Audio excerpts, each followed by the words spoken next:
자, 일단 얘들아, 이 갈래. 아, 왜 이래, 갈래. 그치, 시조. 네, 시조죠, 시조. 일단 그거부터 먼저 위에다가 내용 한번 적어볼게요. 시조이고요. 아, 근데 너희는 빈 공간 있으니까 그냥 여기다가 적어놔도 되겠지? 이게 쌤이랑 너희랑 보는 게 살짝 달라서 여기에 적으면 딱 적절하죠? 네, 왼쪽 하단 위에다가. 네, 쌤이랑 살짝 좀 다른데, 네. 내용만 일단 쓸게요. 네. 시조라고 하는 거 어떤 특징이 있을까?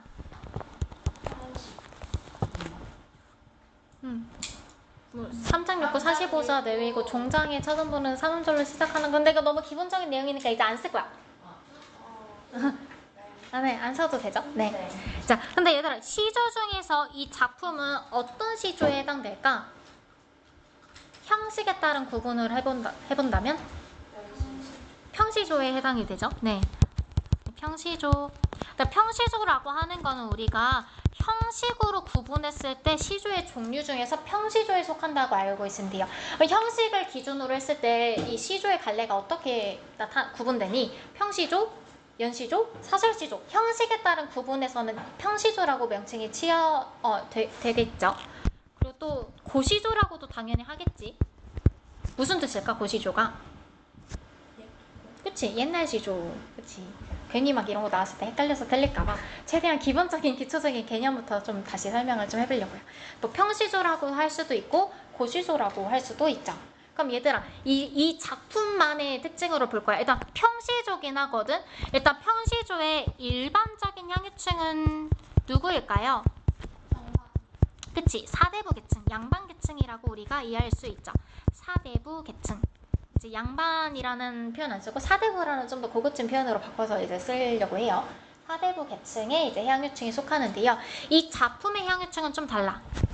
그 시조여서 작품이 따로 없어서 그냥 매와 이렇게 물결 표시로 해놓을게요. 이 작품의 향유층은 누구일까요? 이 작품 누가 썼대? 매화가 썼대요. 매화 어떤 사람이래? 그치? 기생이라고 나와져 있어요. 그러면 얘들아, 이 작품의 향유층은 누구라는 거야? 그치? 기녀, 기생이라는 걸 우리가 확인할 수 있죠. 그래서 일반적인 이 시조의 향유층인 사대부 계층과는 다르게 이 작품만의 특징은 기녀가 썼다라는 것을 살펴볼 수 있어요. 그래서 이 작품의 갈래에 대한 설명으로 기녀시조라는 말을 또 쓰기도 하죠. 그럼 얘들아, 사대부가 썼을 때는 주제가 어떤 식으로 형성화되니? 임금에 대한 충, 부모에 대한 효 이런 게 일반적이잖아요. 그럼 얘들아 한번 생각해봐. 기녀가 쓰면은 어조가 여성적 여성화자로 등장을 하겠죠. 그럼 여성화자면 주제를 형성하는데 어떤 효과가 있을까? 여성화자의 효과. 감정. 그치? 뭔가 정서를 표현하는데 유리하고요. 그래서 사랑 이야기를 표현하는 데 조금 더 효과적인 내용을 살펴볼 수 있죠. 그래서 이 작품은 정서를 표현하는 솔직한 진솔한 마음을 표현하는 사랑을 주제로 한 노래다라고 생각하면 돼요. 그리고 얘는 실제 그 유래도 같이 있거든요. 그 유래도 설명하면서 내용을 한번 봐보려고 해요. 근데 얘들아, 보기 전에 이 작품 먼저 표면상에 드러나는 의미부터 해설을 하려고 하거든요. 드러나는 지금 의미에서는 조금 이면적인 의미만 제시되어 있어서 표면의 해석부터 먼저 쓰려고 하고, 얘들아, 너희는 이거 현대어 해석 나와져 있니? 네. 없죠. 그치? 네. 그래서 얘들아, 그 현대어 해석부터 밑에다가 좀 한번 내용 쓰고요. 수공간 그냥 밑에 옆에 그냥. 근데 이거 그 표면적인 주제랑 이면적인 주제 쓸 내용이 너무 많아서 여기다가는 쓰지 마. 현대어 해석 좀 다른 데다 그냥 너희들 보기 편한 데다 좀 어느 다른 데다 써놔요. 알았지? 현대어 해석 그냥 왼쪽 쓴 거 같이 보면 될 것 같기는 한데 현대어 해석 그냥 너희가 보기 편한 데다 그냥 맞춰서 써놓으면 좋지 않을까. 이게 교사용책이 아직 안 만들어졌대. 그래서 네. 시조 쓴거 아래다. 근데 좀 쓸 게 많아가지고 그래서 쓸 게 많아서 따로 빼서 쓰는 게 좋을 것 같기는 해. 네. 준비됐나요? 준비 완료. 네, 그러면 해석 하진이가 먼저 해볼게요. 네? 자, 매화는 무슨 꽃이야? 봄에 피는 꽃이라고 일단 이해하면 되죠. 자, 매화. 자, 등걸 무슨 뜻일까? 등걸. 예. 등걸. 자연물에 있어. 자연 전형적인 소재랑 관련해서 이 가지를 잘라낸 밑둥을 이제 등걸이라고 해요. 그럼 그거 포함해서 한번 내용을 써볼게요. 자, 매와 옛 등걸. 근데 등걸이라고 하는 거는 줄기를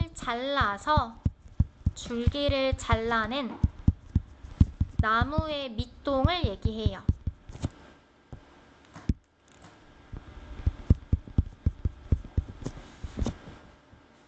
여기까지 보면은 뭐 크게 어려운 건 없죠. 네.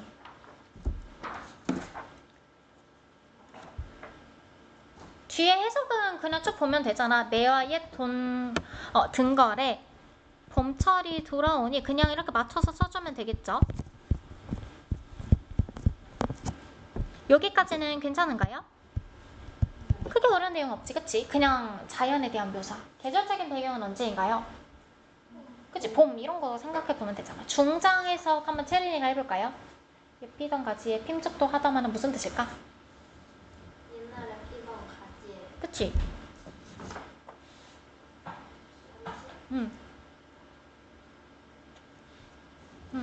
필법도 하지만 이런 뜻으로 해석하면 되죠. 그래서 이전에 피던 가지에 조금 더 풀어서 정확하게 뜻을 써줄게요. 이전에 피었던 가지에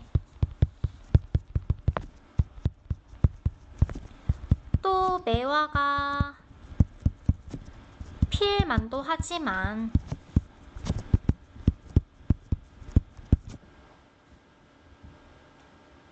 그래서 매화가 다시 피는. 들어보니까 스스로도 이해가죠? 네. 규현이 종장 한번 해석해볼까요? 춘설. 춘설이 뭔지는 알지? 네. 뭐야? 춘하고 설. 그치? 아니 그러니까 춘설 그냥 봄에 내리는 눈. 네. 그치? 아 그치. 남분분 아니 남분분 무슨 뜻일까? 남분분. 남분분. 여기저기. 그치. 눈이 흩날리는 거지. 남분분. 흩날리듯이라고 하는 게 남분분이라는 뜻이었잖아요. 규현이 첫사랑 시를 쌤이랑 공부를 못했었나? 아, 쌤 영상 보내놨어요. 한번 확인하면 돼요. 그래서 이렇게 막 흩날리니까 그럼 뒤에 어떻게 해석하면 돼? 필동말동하여 무슨 뜻일까? 그치. 피는 듯 마는 듯 하더라 라는 내용으로 정리하면 되죠. 자 그러면 네, 춘설에 풀어서 쓸까? 봄에 내리는 눈에 봄에 내리는 눈이 남분분은 그냥 그대로 써놓을게요. 네, 남분분하니 필 듯 말 듯 하다. 흩날리다 라는 뜻이야. 첫사랑시 또 보면은 내용으로 나와서 알 수 있어. 얘들아 여기까지 스스로도 해석되지? 네. 그럼 이제 이거 바탕으로 이제 표면에 드러나는 내용 한 번씩 봐보고 그 다음에 이면에 드러나는 내용 한번 봐볼게요. 일단 얘들아 주의 깊게 봐야 되는 키워드가 이 매화라고 하는 거랑 춘설이라고 하는 거에 있어요. 자 일단은 표면상으로는 무슨 뜻이야? 그냥 매화의 꽃이 폈다가 나중에 이제 겨울 되고 졌는데 다시 봄이 되니까 이 매화 나무까지 다시 매화라는 꽃이 필지 않을지 이렇게 하면서 막 보고 있는 상황이잖아. 그래서 표면상으로는 무슨 뜻이에요? 그냥 자연환경에 대한 묘사라고 우리가 생각하면 되죠. 그럼 얘들아 이제 매화랑 춘설을 가지고 표면적인 의미랑 이면적인 의미를 한 번씩 정리를 해볼게요. 일단 매화라고 하는 거 얘들아 쓸 내용이 좀 많아. 한 3-4줄씩 되거든 지금 쓸 내용들이. 그러니까 좀 잘 맞춰서 써놔봐. 네, 매화라고 하는 거 자, 표면적인 의미랑 이면적인 의미 따로따로 한번 정리해볼게요.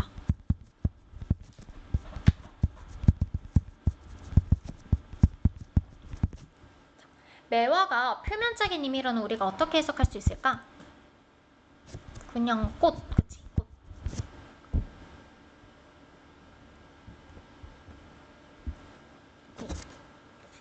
그럼 화자랑 관련해서 이 매화는 어떤 대상일까? 화자가 바라보는 바라보는 대상이라고 우리가 해석하면 되겠죠. 그래서 만약에 그냥 그 드러나는 의미에 따라서 꽃이라고 본다면 그냥 화자가 바라보는 대상이 돼요. 그래서 가끔씩 내신에서 이 작품이 나오게 되면 뭐 투시하는 대상 아니면 관찰의 대상, 뭐 객관적인 대상 막 이런 식으로 나와지거든. 근데 그런 거 다 맞다라고 우리가 이해하면 되겠죠. 그치? 자, 그럼 얘들아, 이면적 인미로는 매화가 작가의 이름을 나타낸다라고 해요. 그래서 자신에 대한 비유를 드러내는 설명으로도 나오거든. 이게 이제 이면적인 의미가 돼요. 그래서 이 기명이라는 표현을 같이 쓰기도 해요. 작가 이름 옆에다가 기명이라고 한번 써볼게요. 기명이 무슨 뜻일까? 기생의 이름이라는 뜻이에요. 기생의 이름. 그래서 기명, 작가의 이름이다. 그래서 자신을 직접적으로 드러내는 비유적인 표현이다라고 본다면 이면적인 의미 누가 되는 거야?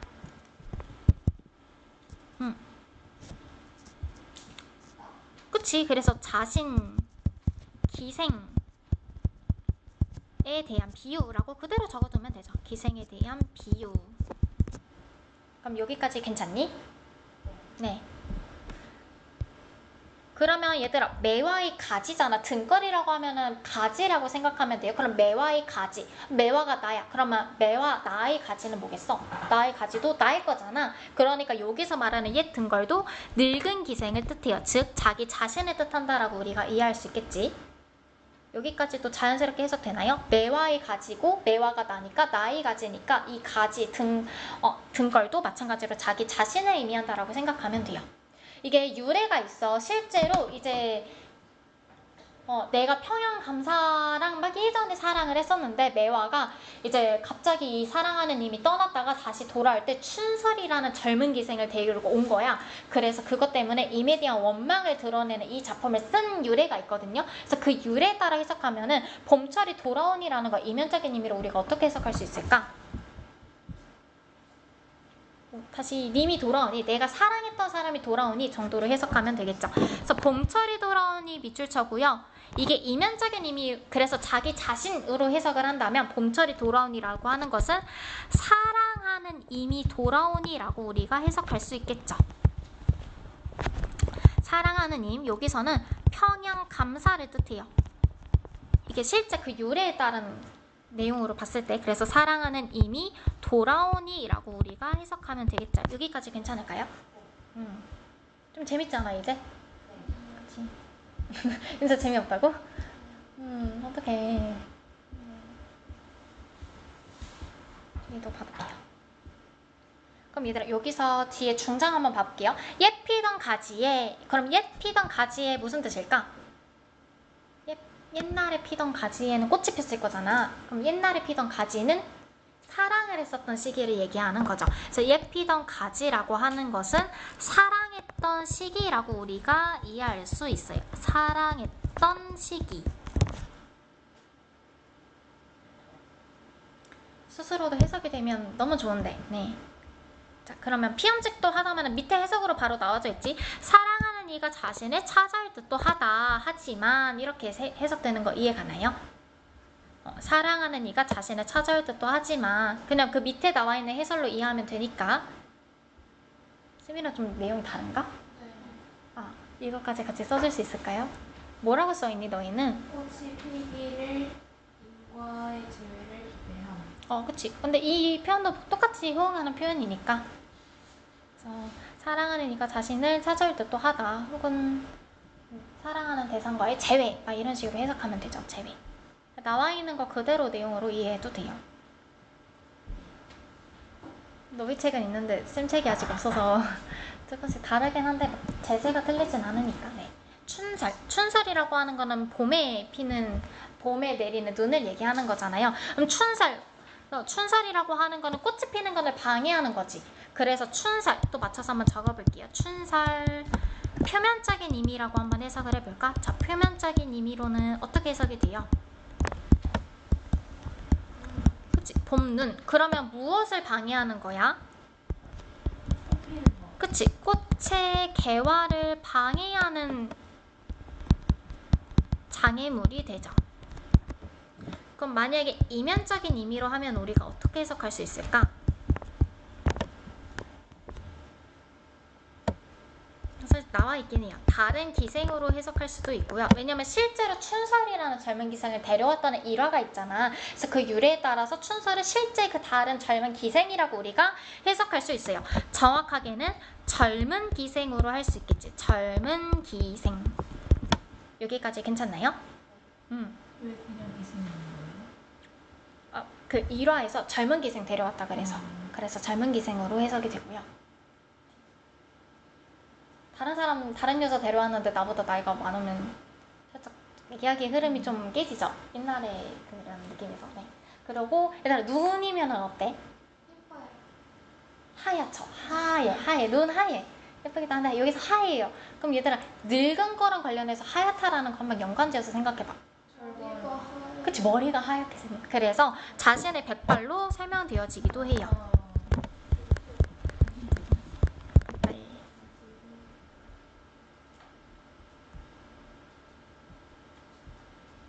그래서 춘살, 이런 춘살이 계속 막 이렇게 흩날리니까, 그래서 다른 기생, 젊은 기생이 오니까 내 사랑이 필 듯 말 듯 하더라. 그래서 필 듯 말 듯 하다라고 하는 건 자신의 사랑이 이루어질지 안 이루어질지 막 필 듯 말 듯 하다라는 내용으로 이해하면 되죠. 여기까지 괜찮니? 어조 하나만 볼게요. 얘들아 여기서 사용된 어미,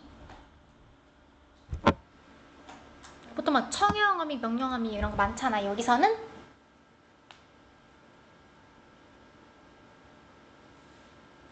너희 문제 풀 때도 나왔었는데. 네, 감탄형어미라고 하죠. 이런 걸.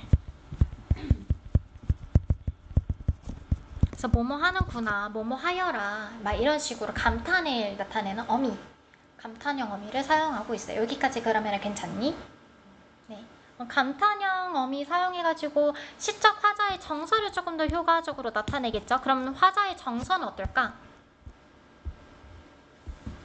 이것도 너희 문제 풀 때 하지 않았니? 귀여워. 안타까운 정서. 그치? 안타까움.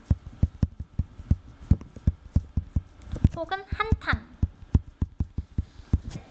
이 정서를 효과적으로 드러낸다라고 우리가 이해할 수 있죠. 여기까지 괜찮을까요? 네. 문제 풀 때는 맞다고 해놓고 왜 물어보면 모르지? 네, 그래서 감탄형 어미를 사용해서 안타까움과 한탄의 정서를 효과적으로 드러낸다라고 우리가 이해할 수 있죠. 그럼 얘들아 여기서 학교 내신에서 나올 수 있는 내용을 또 파란색으로 설명을 해줄게요. 자, 그러면 기녀시조의 특징이 직접 잘 두드러지는 부분은 어디일까? 기녀시조의 특징이 두드러지는 부분. 첫째 줄. 두 번째. 네, 기녀시조의 특징. 그냥 얘들아 기녀시조는 자신의 정서를 효과적으로 표현하는 거가 이제 장점이잖아. 여성 화자의 목소리로 자신의 정서를 효과적으로 표현하는 부분이 기녀시조의 특징이니까 그런 정서가 나타나는 여기 하여라 부분이 이제 가장 기녀시조의 특징이 두드러진다라고 이해할 수 있죠. 알고 있던 거 이렇게 맞춰져? 네. 그러면 여기서 중의적인 의미가 사용된 표현. 이중적 의미라고도 하죠. 중의적 표현이라고도 하고.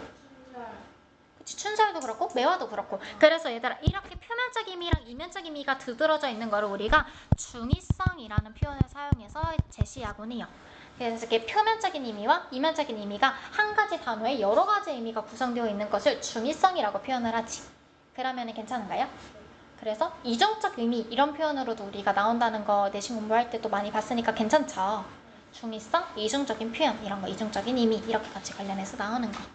자, 그럼 얘들아 이 부분에서 대조적인 표현이 사용된 거는 어디 있을까요? 일단 있어? 대조적인 표현? 있긴 있어요. 대조적인 표현 어디 있을까? 정답. 옛 등거리.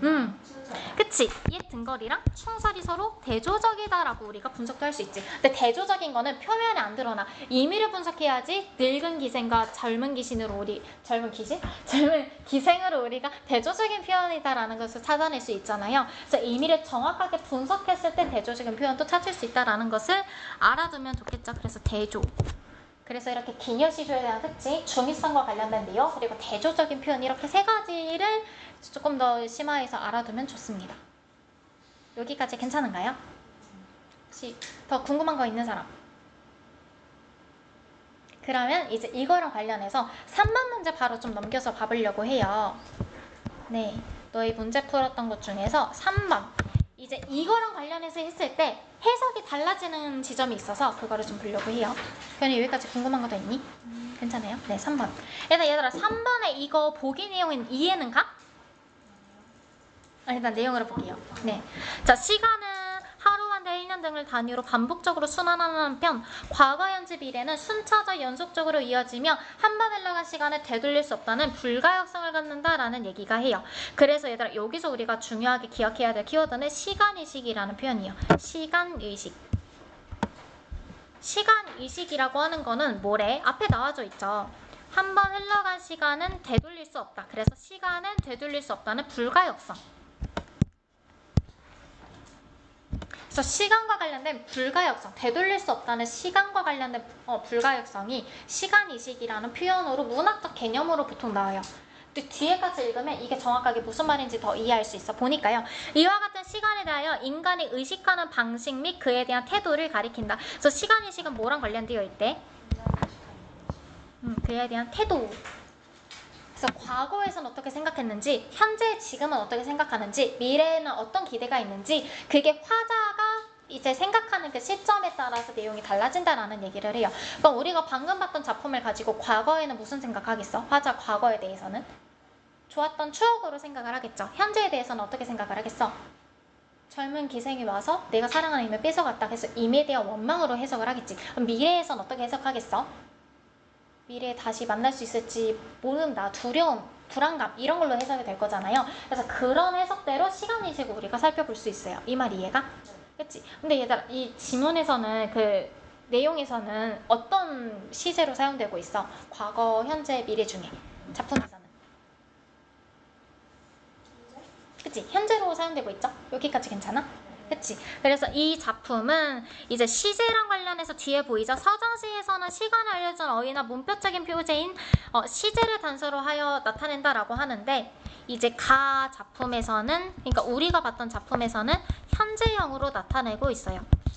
지금 현재형으로만 나왔지만 우리가 현재만 분석할 수 있는 건 아니지. 현재형으로 나왔지만 과거도 분석할 수 있고 미래에서 화자가 어떻게 행동할지 그것도 알 수 있는 거잖아. 그래서 시간이식이라고 하는 것은 시제를 토대로 현재형 시제를 사용해가지고 현재 시점에서 제시하고 있지만 과거, 현재, 미래에 따른 시적 화자의 태도를 다 알 수 있다는 내용이에요. 그러면 이해가? 네, 그렇게 다만 특정한 시간과 무관하게 항상적이고 보편적으로 일어나는 일을 현재화에 표현하는 것이 일반적이므로 이 경우에 현재는 과거 혹은 미래와 대비되는 현재와는 다른 의미가 된다. 이거는 무슨 말인지 이해갔어?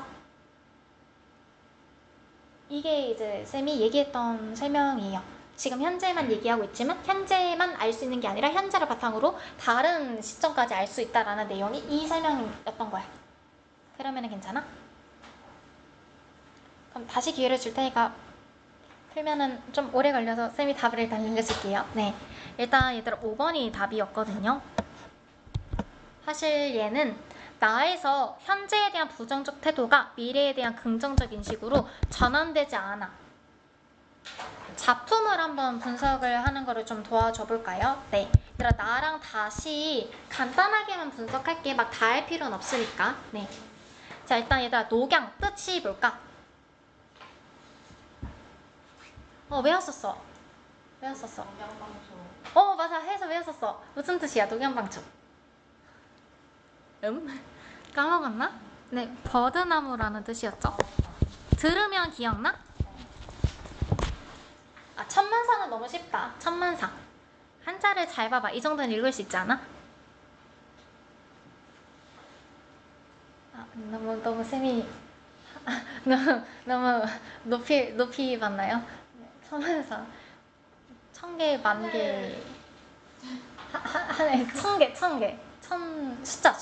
천개, 만개, 일 가지. 그러니까 수많은 가지를 의미하는 거죠. 그래서 버드나무의 수많은 가지라는 뜻이 해석이 되죠. 수많은 가지. 그럼 어떻게 해석돼? 버드나무에 수많은 가지가 있다고 한들 지나가는 봄바람을 잡을 수 있겠는가? 붙잡지 못한다. 이렇게 해석하면 되죠. 이 중장도 마찬가지지. 꽃을 찾아다니는 벌과 나비가 있다고 한들 지는 꽃을 어떻게 막겠느냐? 막지 못한다 라고 해석하면 돼요. 그래서 얘들아 여기서 사용된 표현법, 대구법 사용되고 있죠. 뭐뭐인들 뭐뭐하며 뭐뭐인들 뭐뭐하리 이렇게 대구법이 사용되고 있어요. 여기까지 괜찮니? 네. 그래서 얘들아 여기서 사용된 표현법은 뭐야? 그치? 서리법. 그럼 얘들아 지금 여기서 이렇게 연결되어 있잖아. 뭐뭐하며 하면서 이렇게 초장 중장 연결되어 있잖아요. 이 서리법을 여기서도 같이 해석을 해줘야지 돼. 그래서 이렇게 한들 지나가는 춘풍을 잡을 수 있겠느냐? 잡지 못한다. 그리고 지는 꽃을 지는 꽃을 어떻게 하겠느냐? 어떻게 할 수 없다. 이렇게 해석되는 거 자연스럽게 괜찮니? 종장. 아무리 사랑이 깊다고 한들 떠나가는 힘을 붙잡을 수 있겠느냐? 붙잡지 못한다. 라는 내용으로 해석할 수 있죠. 그래서 똑같이 여기서도 사리적인 표현 사용되고 있는 거 찾아낼 수 있죠. 그럼 여기까지 괜찮니? 네. 다도 한번 해석해 볼까요? 다에서는 얘들아 사랑 일단 해줄 얘기가 있어. 추상적 관념의 구체화라는 말 들어봤죠?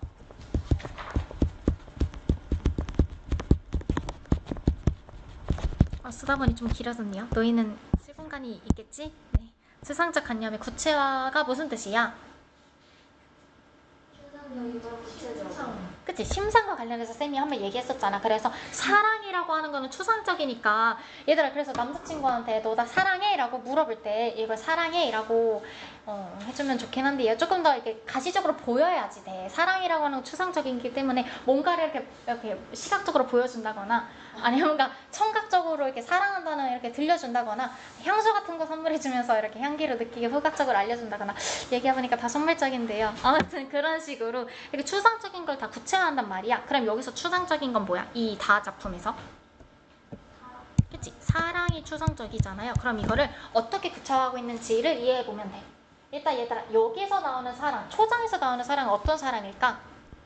그물같이 맺힌 사랑. 바다를 두루덮는 그물같이. 무슨 사랑일까? 이런 사랑. 나 일단 크리스마스에 잘 보낸 사람 있나요? 사랑하면서 나 이제 연애해야 돼 이런 거 해석하려면 연애해야 된단 말이야. 네. 네. 아무튼 자 그럼 얘들아 이거 어떤 사랑일까? 바다를 다 두루덮는 그물 같은 사랑. 넓은 사랑.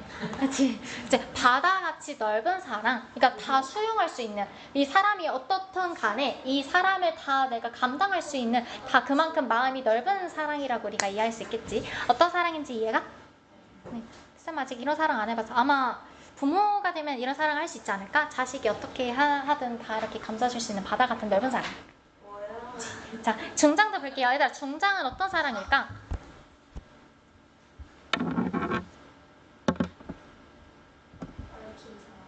얽힌 사랑. 이게 지금 보니까 참외 넣고 수박 넣고 얽어지고 틀어져서 딱 이렇게 있어. 그럼 얘들아 이렇게 얽혀져 있으면 이거 빠져 안 빠져? 그치? 그럼 어떤 사랑이겠어? 그치? 변함없는 계속해서 지속 가능한 끊임없는 사랑 이렇게 우리가 해석할 수 있죠. 어떤 사랑인지 이거 이해할 수 있겠어? 그치? 얽어지고 틀어져서 이렇게 골골이 뻗어가는 사랑, 맺힌 사랑 이거랑 관련해서 또 이렇게 어떤 사랑인지 구체적으로 우리가 이해할 수 있죠. 사실 여기 초장 중장 이해만 하면 돼서 막 네. 자, 종장 보면 되죠. 아마도 이 임의 사랑은 끝간대로 몰라 하노라. 그럼 얘들아 이거 좀 독특해. 보통 시에서는 내가 임을 얼마나 사랑하는지 표현하는 시만 좀 대부분이었잖아. 근데 여기서는 유일하게 임이 나를 사랑하는 거에 대해서 기뻐하는 시를 썼어. 그치? 그래서 여기서 이 임의 사랑은 네. 이 임의 사랑은 안 돼. 네. 이미 나를 사랑하는 사랑이라고 우리가 생각할 수 있죠. 이미 나를 사랑하는 것에 대해서 노래하는 시다라고. 여기까지 괜찮나요? 네. 그럼 간단하게 일단 문제 답만 좀 빠르게 볼게요. 네. 얘는 니은이었는데요. 점층이 틀리죠. 대구는 맞아. 나머지는 그러면 왜 이거 맞는지 이해할 수 있겠어? 기하가 확실하게 맞는 거 이해가죠?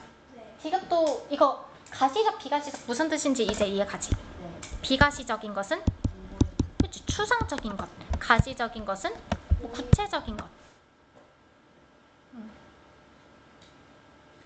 4번은 동일한 시와 수식하는 다양한 구조를 반복한다라고 하는데 이건 어디 있을까? 사랑. 그치? 그 사랑도 반복하고 있고 뭐 넝쿨 이런 것도 반복하고 있고 막 이렇게 표현하는 방법이 있으니까요. 여기까지도 괜찮네 그러면? 네. 자 그러면 얘들아 2번 넘어가서 사실 2번에서는 안타까운, 니은에서는 이별 들어가면 되긴 하죠. 아쉬움. 뭐 근데 사실 뭐 기억은 뭐 그런 거 다 들어가도 괜찮아. 니은의 이별. 네, 니은은 이별. 자, 뒤에서도 한번 볼게요. 그럼 얘들아 여기에서도 답은 일단 얘들아 5번이 답이었는데 이건 설명했으니까. 근데 한 가지 좀 중요하게 봐야 될 게 있어. 자, 1번만 좀 중요하게 볼게요. 자, 꽃이 피었던 과거는 정확하게 화사에게 어떤 시간일까? 아까 우리 이미 해석했던 거 한번 떠올려봐. 꽃이 피었던 과거. 같이 있어. 그치, 임과 사랑했던 시절을 얘기하는 거잖아요. 그럼 여기까지 괜찮니? 네. 자, 그러면 여기까지 뭐 맞는 말이니까 뒤에 해볼게요. 꽃이 피지 않은 현재, 이거는 무슨 뜻일까? 다른 기생. 그치, 꽃이 피지 않은 현재, 이별한 상황을 얘기하는 것이죠. 이미랑 다시 만날 수 없는 지금의 이별하는 상황. 그리고 이제 학교 시험에서 나왔을 땐 이 표현이 나왔을 때 틀리게 돼요. 꽃이 필 수 있을지 이심스러운 미래라고 나와져 있는데요. 이거는 정확하게 무슨 의미일까? 의심스러운 미래. 임과 다시 만날 수 있어. 그치. 그래서 미래, 사랑과 관련해서 이제 임에 대한 미래. 근데 얘들아 이거 구체적으로 우리가 춘설이라고 해석을 했잖아. 그럼 얘들아 이거 춘설 해석 어떻게 해야 될까? 이거랑 관련지에서 춘설 해석할 때 우리가 다시 제외할 수 없는 이유가 뭘까? 그치, 춘설 때문인데 일단 여기다가 적어볼게요. 이심스러운 미래잖아. 이심스러운 미래가 제외에 대해서 이심스러운 거지. 여기까진 괜찮아? 그러면 제외에 대해서 이심스럽다라는 표현으로 나올 때는 춘설이라고 하는 것을 우리가 어떻게 해석해야 될까? 제외가 불가능한 게 춘설 때문이잖아요. 그럼 정확하게 여기서 춘설 무슨 의미일까? 다른 기생. 그치, 다른 기생. 그치, 다른 기생. 젊은 기생으로만 해석을 해둬야지 돼요. 다른 기생 즉 젊은 기생으로만 해석을 해둬야지 돼요. 왜 그런지 이해가? 백발로 해석할 수는 없잖아. 왜냐면 백발 젊어질 수 없잖아. 내가 젊어질 수 없어. 그러니까 내가 뭔가 해결해야 되는 그런 문제는 없단 말이야. 나는 그냥 시기가 이미 늙어버렸고 내가 막 젊어질 수는 없어. 그래서 여기서 그 원인은 다른 기생으로만 해석을 해둬야지 돼요. 그래서 이렇게 의심스러운 미래랑 관련해서 봤을 때는 다른 기생으로 해석되는 거 이해가? 왜냐면 이 춘설에 대한 원인을 백발이라고 한다면 의심스럽지 않지. 왜냐면 나는 이미 늙어가지고 이미 나랑 안 만나준다는데 의심스럽지 않잖아. 이미 못 만나는 거를 부정적인 것에 대해서 확신을 가져야 되는 거잖아요. 그래서 만약에 의심스럽다라는 키워드가 나오면 다른 기생, 젊은 기생으로만 해석을 해줘야지 돼요. 무슨 말인지 이거 이해가? 그래서 백발은 해석이 안 된다라는 거. 백발로 해석하면 확신, 부정적인 미래에 대해서 확신한다 이런 식으로 해석이 되기 때문에. 그래서 이 내용까지 정리하면서 이제 마무리를 좀 해볼게요. 네, 그럼 얘들아 다시 자소서로 좀 돌아와서 내용 한번 봐볼까? 저 자소서 내용 보고 문학 개념 하나 볼 게 있어서 그것까지만 보고 마무리할게요. 네.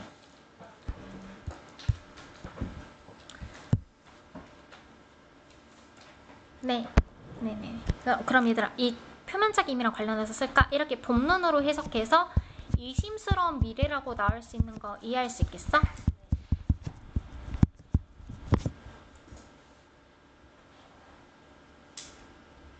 미안해요. 하나 밑에다 썼어야지 되지? 여기에요. 여기 미안해요. 정말 쏘리.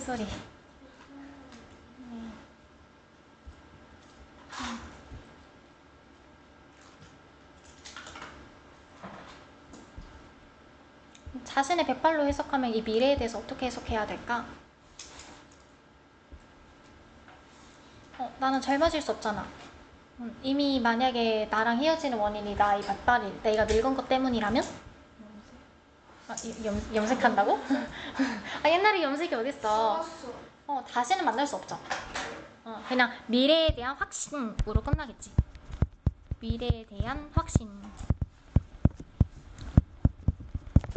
헤어지는 이유가 다른 사람 때문이야. 그럼 다른 사람이 없으면은 나를 다시 만날 수도 있고 안 만날 수도 있고 이렇게 의심스러운 미래가 생기는 거잖아요. 그래서 만약에 우리가 헤어지는 이유가 내가 늙어서야. 그러면 나 다시 젊어질 수 없잖아. 그럼 그냥 영원한 이별로 끝이 나죠.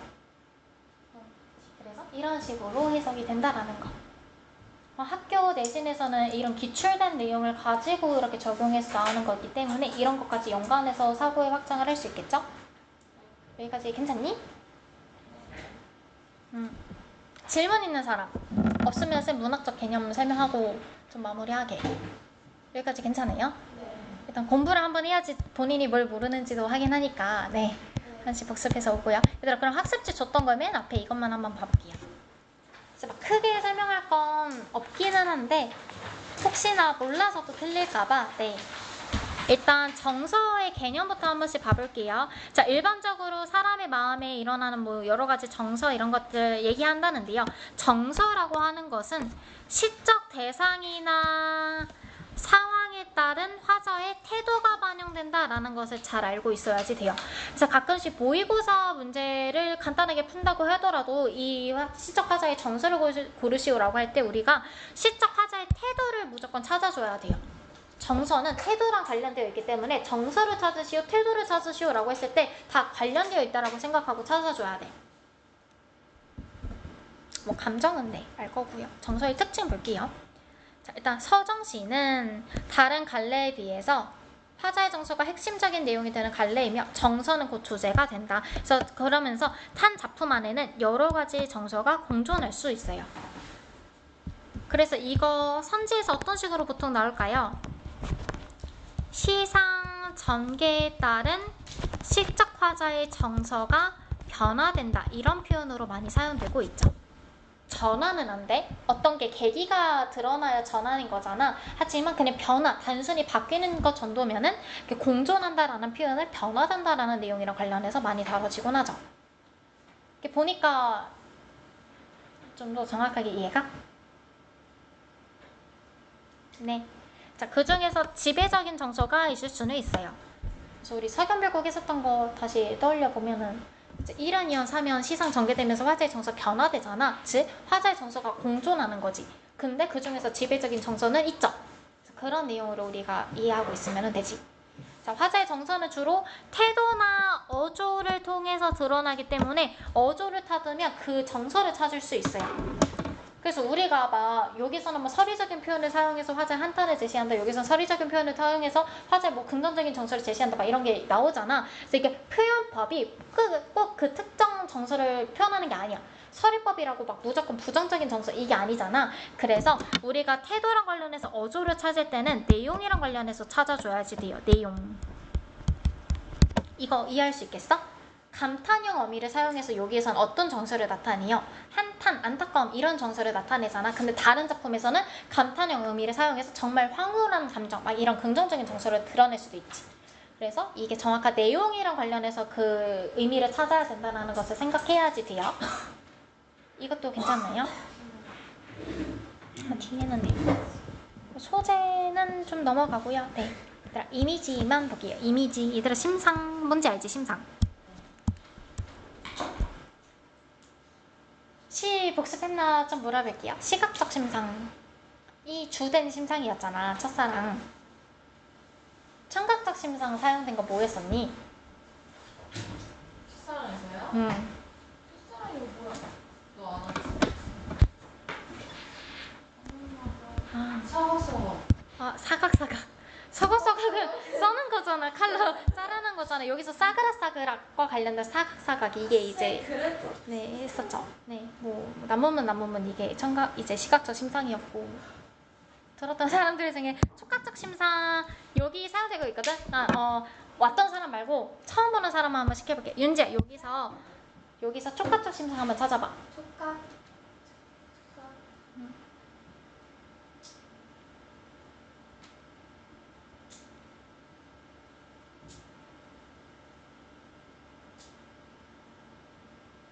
좀 오래 걸리는데요? 네, 어딨어? 그래서 응.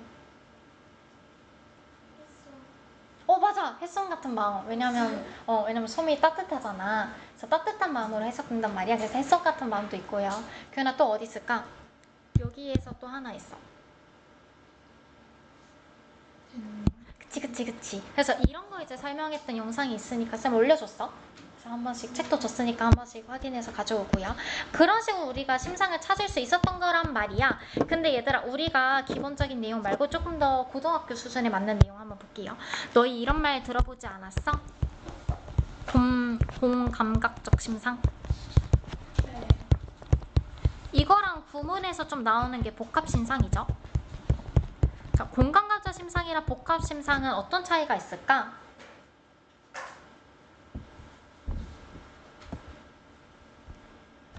응? 공감각 심상은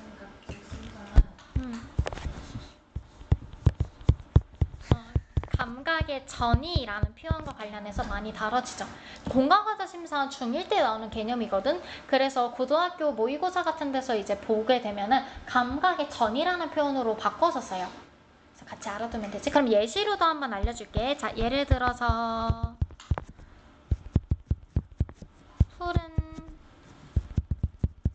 풀벌레 소리 생각나는 게 막 이런 거밖에 없네. 네. 자, 그러면 얘들아 한 가지만 더 쓸게요.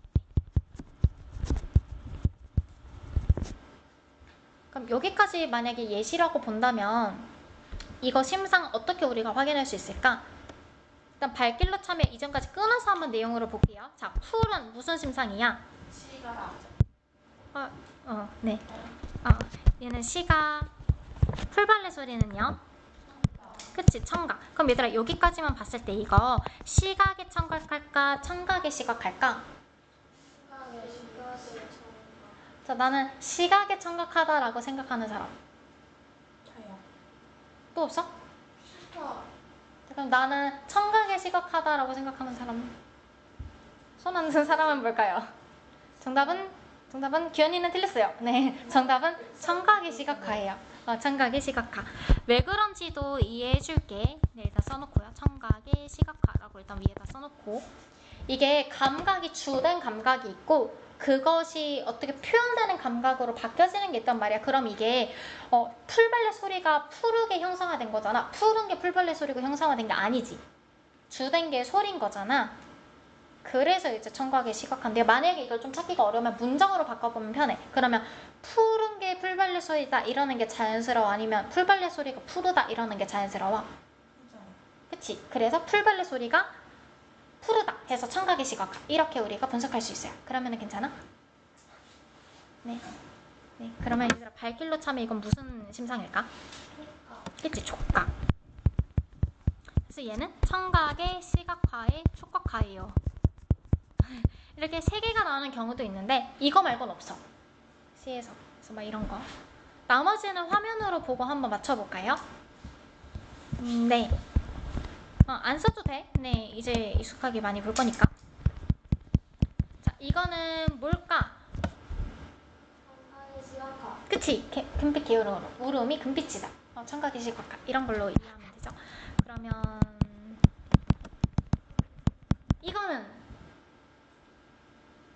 이건 그냥 시각이죠. 네, 그치? 이런 거 이제 분석하면 되겠지. 어떻게 하는지 좀 알겠어?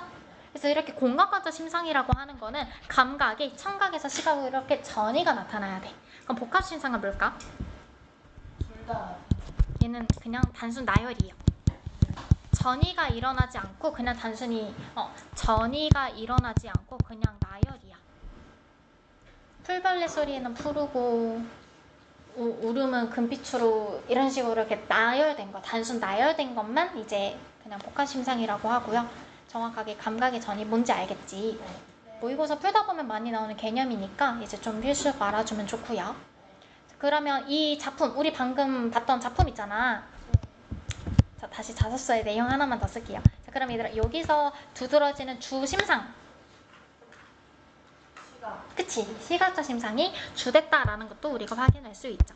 그래서 시각적 심상이 주다. 시각이 주된 심상은 시각이다 라고 우리가 정리할 수 있죠. 네. 주된 심상. 네. 이거 진짜 얘들아 진짜 이제 딱 마지막 진짜 마지막이야 이제 마지막. 얘들아 여기서 유추 사용된 게 있거든요. 유추. 근데 일단 유추가 뭔지는 알아? 주로. 그치 뭔가 그치 비슷한 속성을 들어가지고 추측하는 것을 유추라고 하잖아. 그럼 여기서 사용된 유추는 무엇일까요? 일동말자. 그냥 전체적으로 봤을 때 자연환경을 자신의 인간사에 유추하고 있어요. 매화가 이제 피지 않는 이제 자연환경에 따라서 자신의 사랑이 이루어지지 않는 인간사를 유추해서 제시하고 있죠. 그래서 시험에 나왔을 때 이제 좀 변별이 되는 거는 이렇게 유추라고 하는 거, 대조라고 하는 거, 심상, 뭐 중의성, 그리고 이 이제 기출과 관련된 해석 이 정도로 좀 다뤄지니까요. 해당되는 내용을 이해하고 있으면 될 것 같아요. 수요일에 보니까 문제를 조금 더 줄까 아니면 딱 자습서 있는 것만 일단 시킬까? 단수가 있는 것만. 일단 시키고 수요일에 오면 이제 주말 동안 풀거를 또 줄게요. 그럼 얘들아 남은 4분 남았는데